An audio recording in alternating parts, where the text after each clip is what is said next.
But I don't want to kind of bypass that because that's a huge narrative. What you're saying, being overlooked and underappreciated and undervalued, essentially, by the comment that you just said when you first got into the industry. Can you kind of talk about the what I would call grit, right? Which a lot of people don't talk about that word a lot, but essentially you had to have a ton of grit to be able to kind of navigate in this space where you don't see a lot of people like you. Can you talk about the mental fortitude that you needed in order to become successful? Oh God. So I coach people and, counsel people all the time about mental fortitude, right?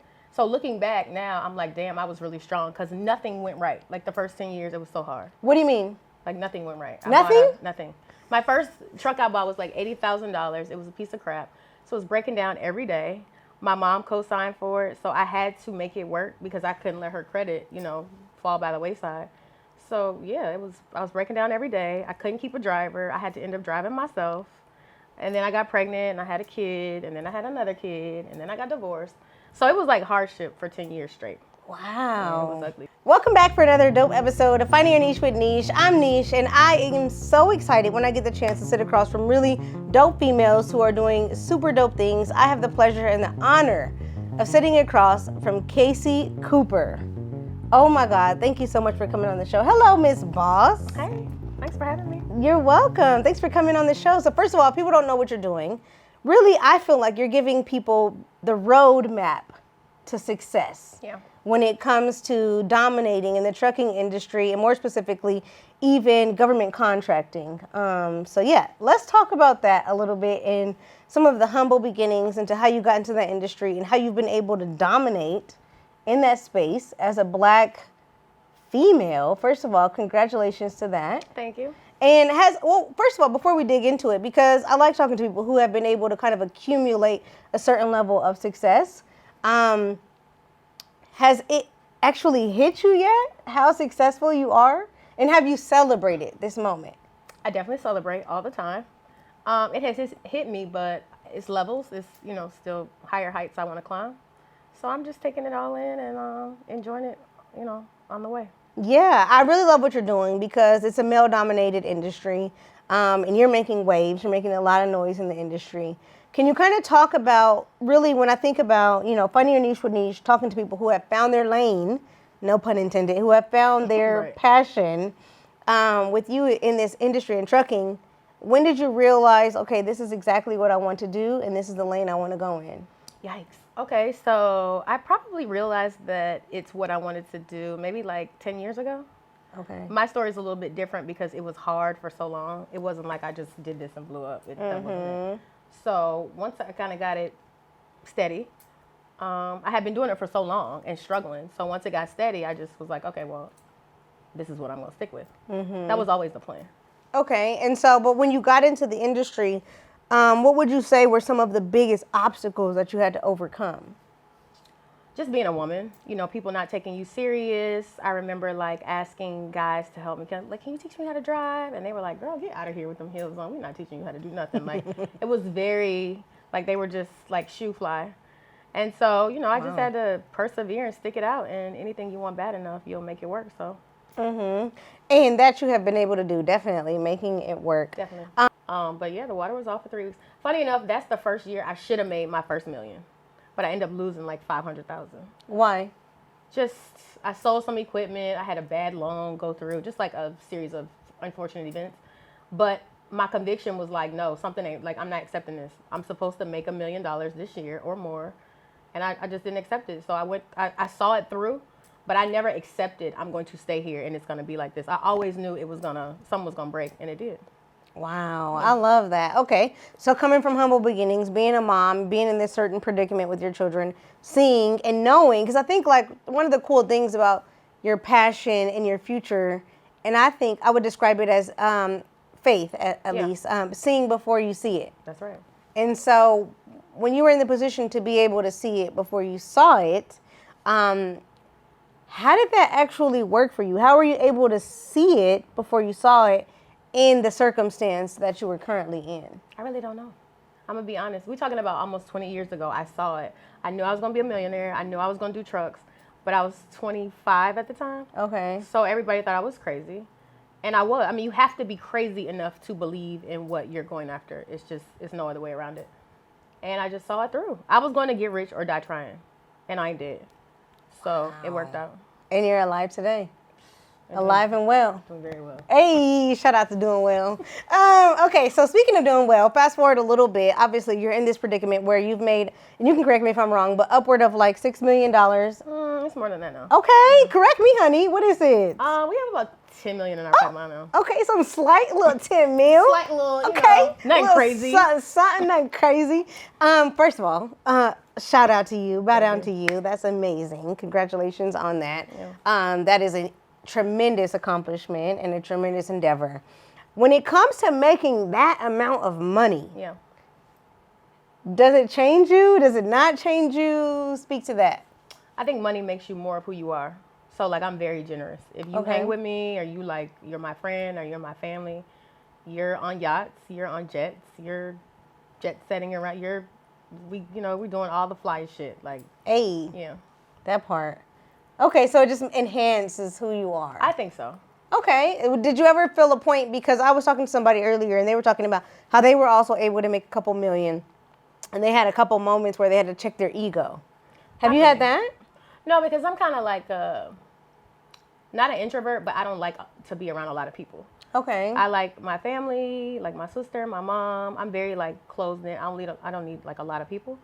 So to have those that I love around me and being able to just, give everybody what they want, everybody's happy, that means more to me than being, so outward. I'm not like. But have you I think that's interesting. I'm an extrovert, so I'm the complete opposite. Are you extrovert or introvert? I'm not an introvert, but I just mind my business. You know what I'm saying?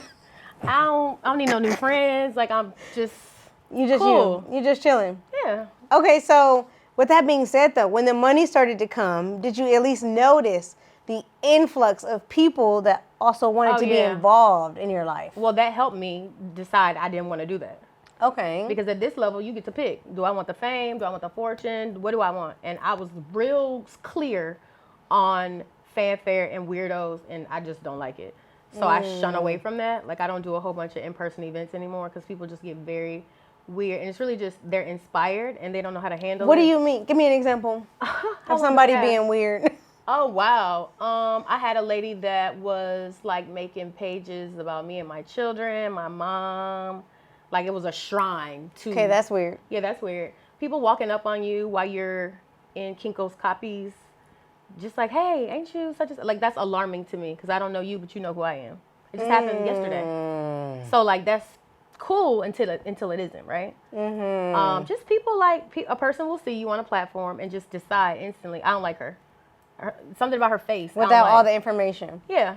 It's just a sensibility to, what they see. So I'm cool on that. Yeah. And I think that's like, I don't know, is it kind of like that's what you signed up for kind of thing, where it's like that's what comes with the territory? It comes with the territory. But I don't have to like empower it. I could just, just because I'm out in Kinko's, but you see me on TV or you see me on the internet doesn't mean that I want to be bothered that day. But I understand what it is. Like, I get it. So have you learned, like, the professional way, or at least the tactful way, to be able to curve people in those kind of situations? All the time, honey. Okay, listen. Oh, my God, it's Casey Cooper. What do you say? Hi.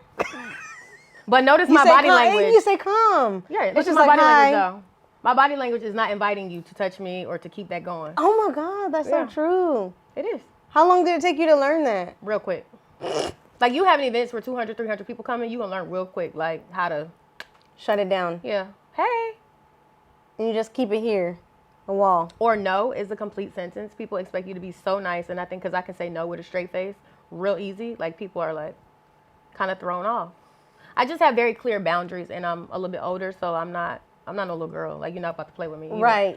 Yeah, so Don't I'm play with real her. clear on me and my boundaries. Yeah. Oh, my God. That's so good. Okay. So jumping back into the conversation around the industry that you're in. Right.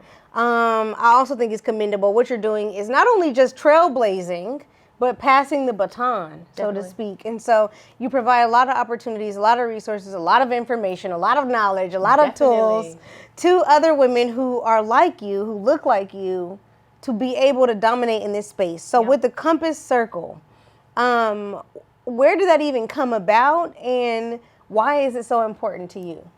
So the compass circle came from my daughter has high functioning autism. Okay. And she was going to school, and I think she had gotten into a little scuffle with a student, and they were like, you need to get her some help because if somebody don't get in here, she got to go. So I called in some behavioral people to come, and they came, but they were talking to me about how to deal with her. I'm like, I don't need the help. She's the one going to school.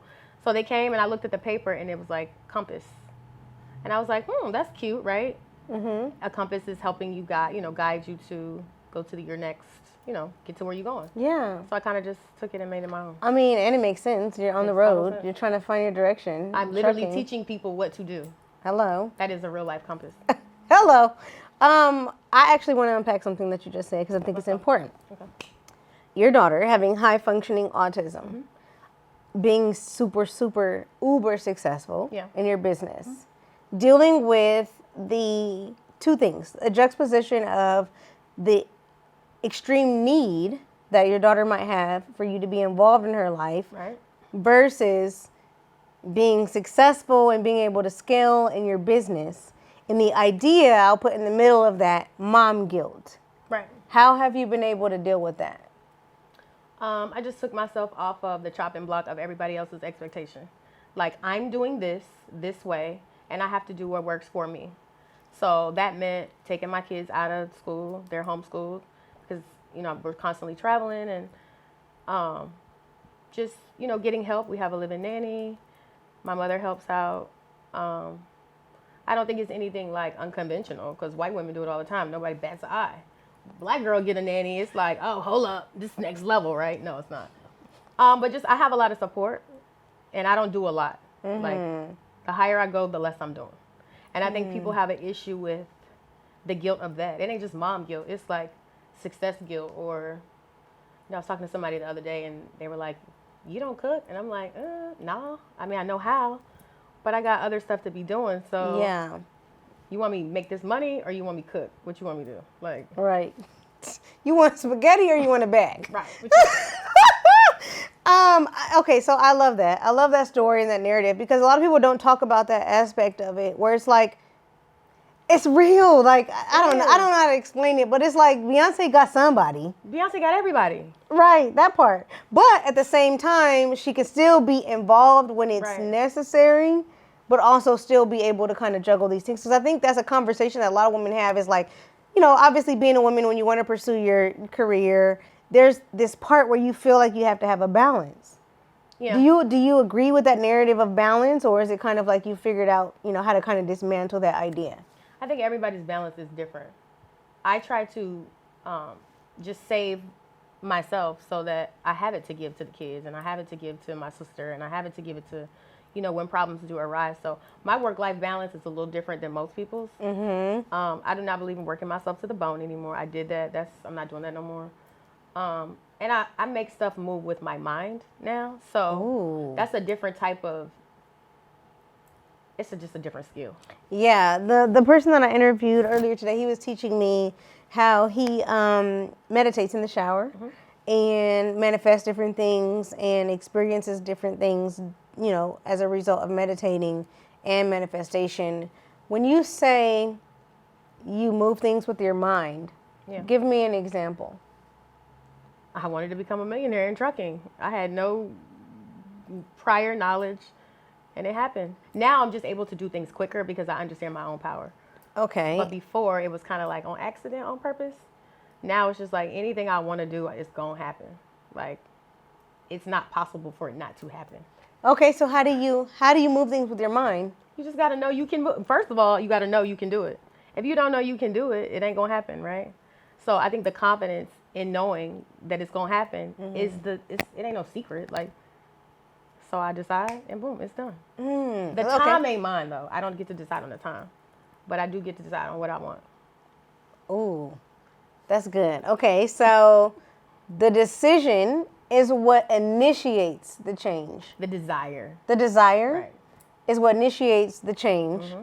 And then whether or not the time frame of the change that happens, that part is not left up to you. Yeah, I don't have. But it's still up. It's what's your responsibility is to still desire and believe that the change will happen. I got to hold the conviction while I'm waiting. Everybody can't do that. Because mine didn't come in like a year, a day. It came in 10 years. So we talking about 10 years of holding that conviction. I knew it was going to happen, but I just had to see it through. Now, what if I had given up? I wouldn't be sitting here talking to you right now. Wow. Dang. You got to toe the line. Like, golly. We talked about delayed gratification earlier in an earlier conversation. When you think about delayed gratification, you don't think that it's going to take a decade. No. Jesus. You don't. And so that's why I'm saying the time is not mine. So you just got to be busy in the time working on something else while you're waiting. It really ain't as hard as it sounds. Okay, so make it simple. You just got to get busy. Busy doing what? People want to know. Decide what you want. Okay. First get step. busy doing something that hold the conviction, right? Hold the conviction. And get busy. Put that energy of you wanting and waiting and panting for into something else. So that when it does show up, you have something else you produce because you use that energy to produce something else. And then boom, something else showed up. Oh my God, that makes so much sense to me. I'm having a light bulb moment. Okay, so basically what you're saying is have a bigger picture in mind. Understand that bigger picture, believe that bigger picture to happen.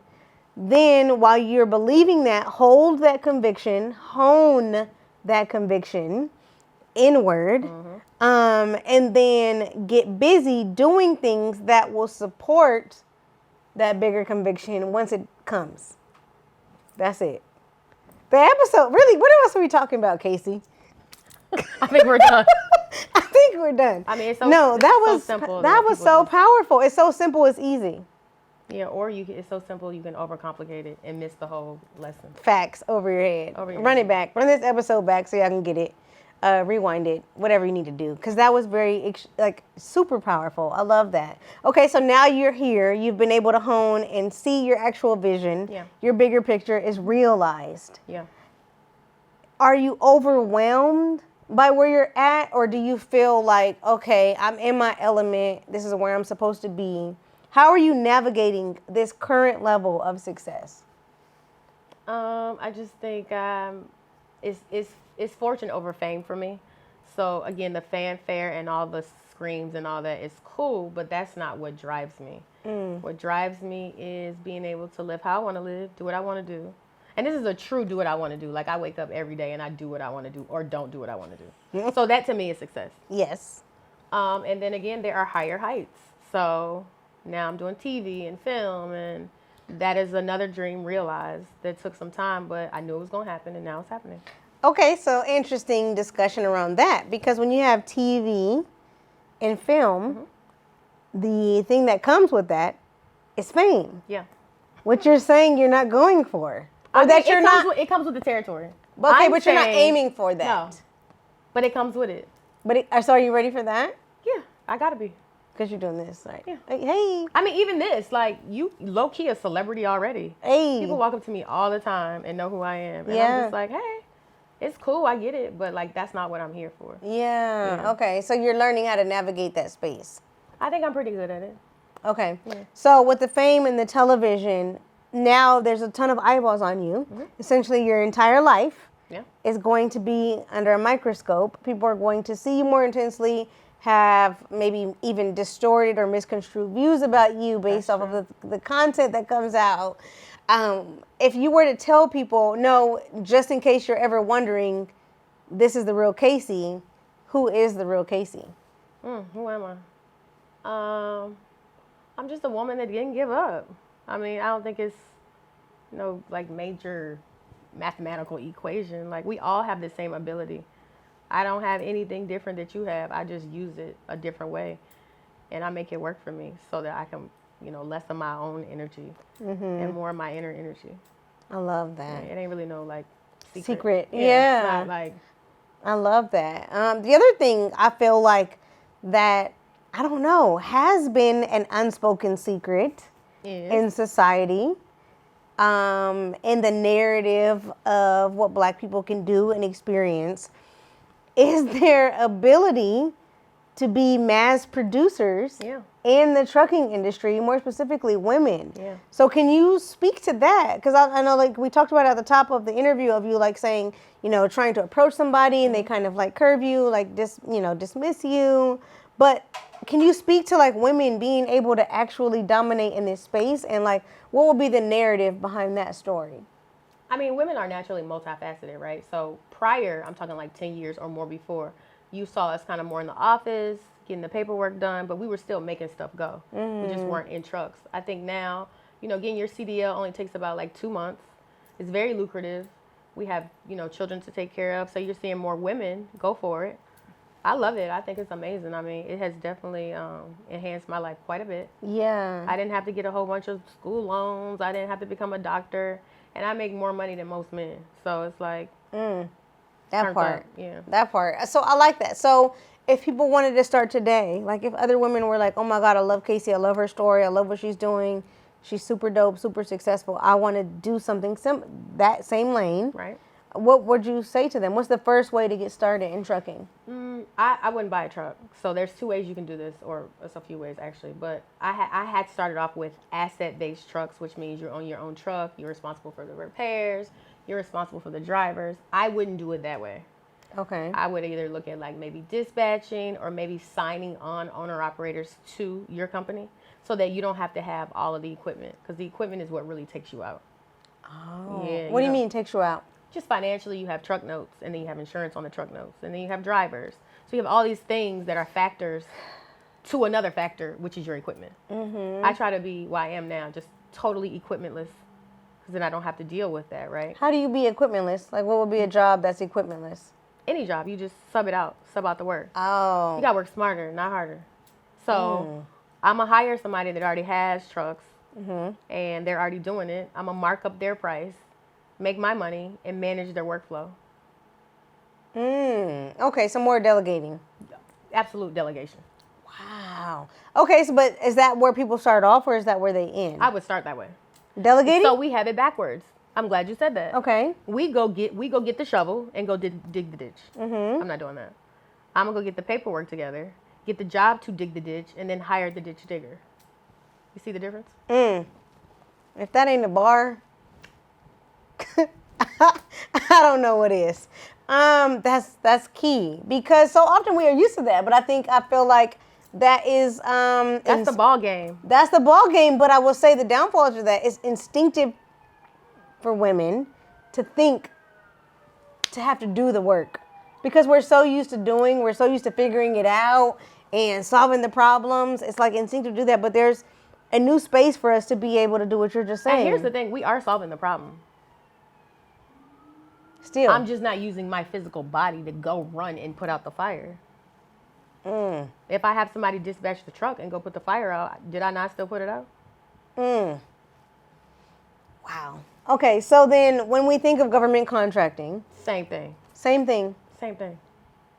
You're just facilitating the work instead of going to do it yourself.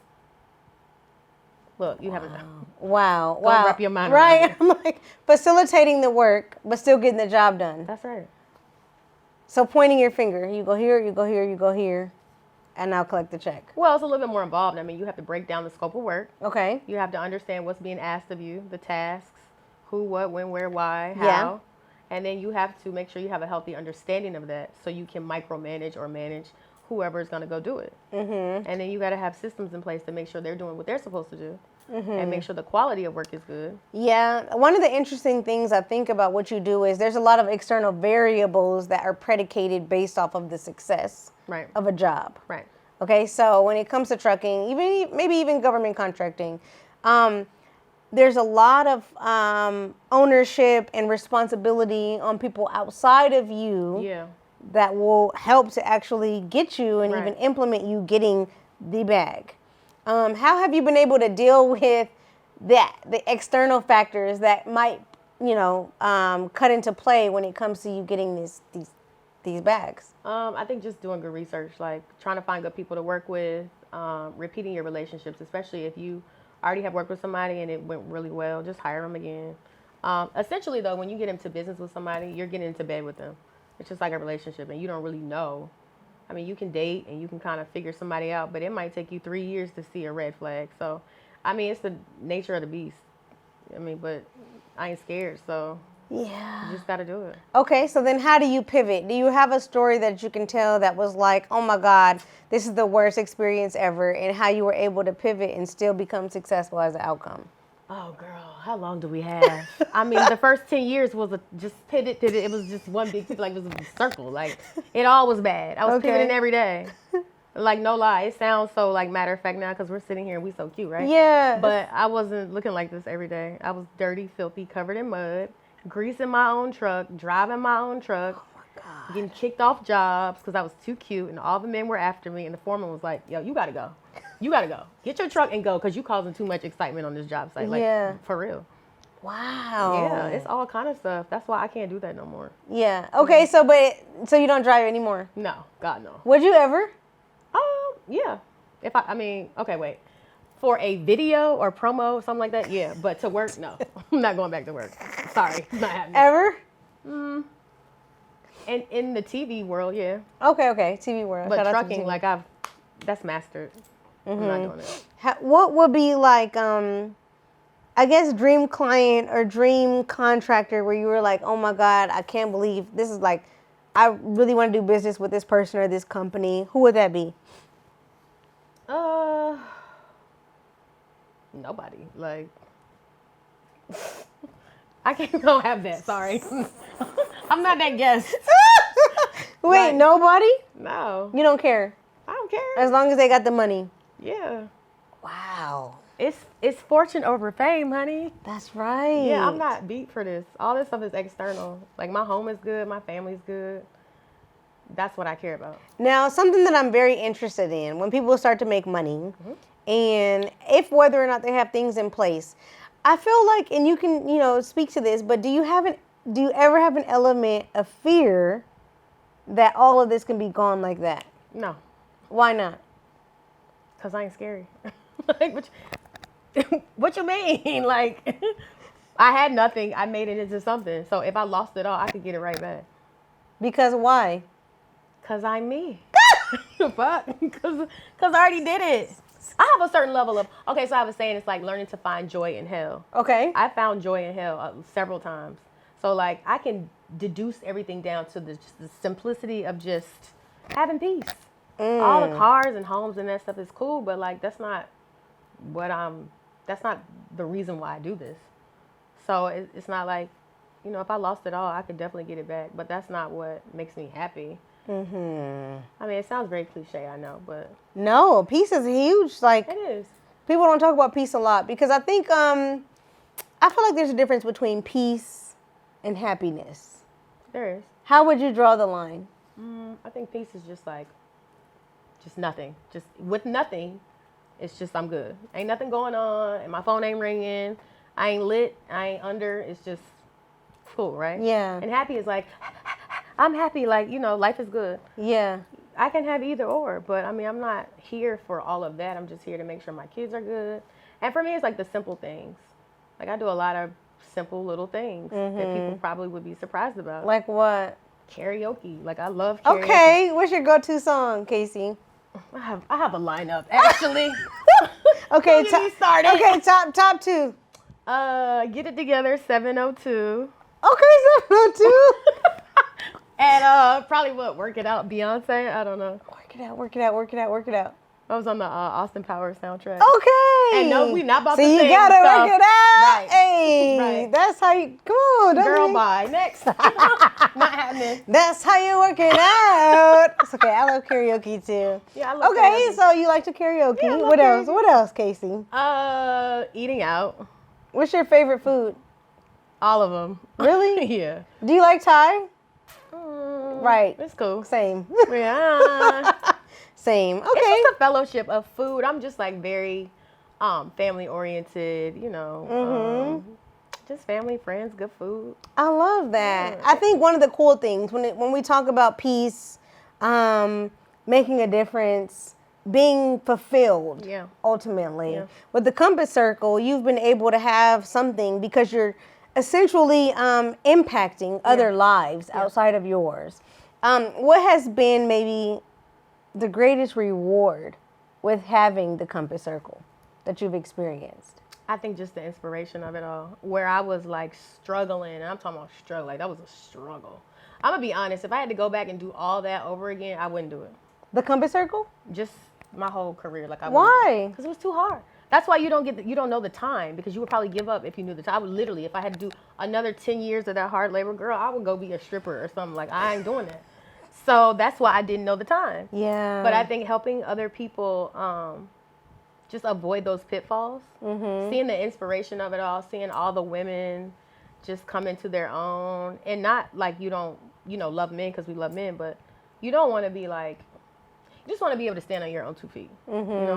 I think that makes you a better partner, a better mother, a better sister, so like I'm confident in my ability to stand on my own 2 feet. Like God is confident in me. Right. Yeah. He believes in you because you can carry out the mission. Yeah. I love that. Yeah. Can you think of a story offhand where it was like, oh my God, I can't believe this person is telling me this testimony or this experience they have with being in the Compass Circle that changed their life? Oh yeah. So I want to say 2 years ago, there were 89 people. So there's a agency, FEMA. They had 89 carriers in the world. Wow. We were able to help 12 Black-owned businesses get into FEMA off of a live at that. Like, it wasn't like, oh, I'm calling this meeting, y'all come show up. We literally did one live, and people were like, well, I got trucks, but I don't have no drivers. And then people were like, well, I'm a driver, but I don't have no truck. So I was like, okay, y'all need to put up whatever emoji you have. Put the emoji up. I'll have my assistant go make a list. She made a list. We got everybody connected, and 12 Black businesses got into FEMA. So now there are 102 Black businesses in FEMA because of us. Wow. Yeah. That's a big deal. It's a very big deal. And do you kind of interact with some of these people in real life, like in person? I know we talked a little bit about the people who fan out of you, but like... person. No, not in person. No? No. Okay, so you haven't had that experience yet. Oh, who fan out? No, who like you've been able to directly impact. Yeah. Like all that, the to time. that degree. Yeah, I mean, we get people certified. We help people get contracts. I mean, we do all kinds of things all the time. I don't really do the in-person thing a lot anymore. I just took 20 Black-owned businesses to the largest cargo conference in the world. Wow. And they were like, who is this girl? We need her on the panel. Like, first of all, what are all y'all Black folks doing in here? How do you know about this? So, like, you're going to garner people's attention. But for me, it's about, I don't want to say, like, saving lives, but I'm helping you make money. I'm changing your kids' lives. It's about that for me. Yeah. I love that. Yeah. And for people who want to get involved with the Compass Circle, want to get involved with what you're doing, because you're making strides, making some noise really in the industry and in government contracting, how can they get in touch with you and what you're doing? Definitely. So we're super easy to get in contact with. We are at the Compass Circle on all platforms: TikTok, YouTube, Twitter, Facebook, and Instagram. And also our website is www.thecompasscircle.com. All right, there it is. Casey, keep making noise, honey. Sure will. All right, y'all. Peace. Thanks for tuning in. Good job. Now you thought I was about to sing, girl. What happened? Why? You left me hanging. Okay, now I let's did. do it for real, though. Just do what? The song. I'm not singing this shit. Why? Meet me Wednesday night at the Blind Bear. Do you know the words? I referenced the song for Beyonce. Yeah, I know the words. What are the words? Girl, bye. Those are the words.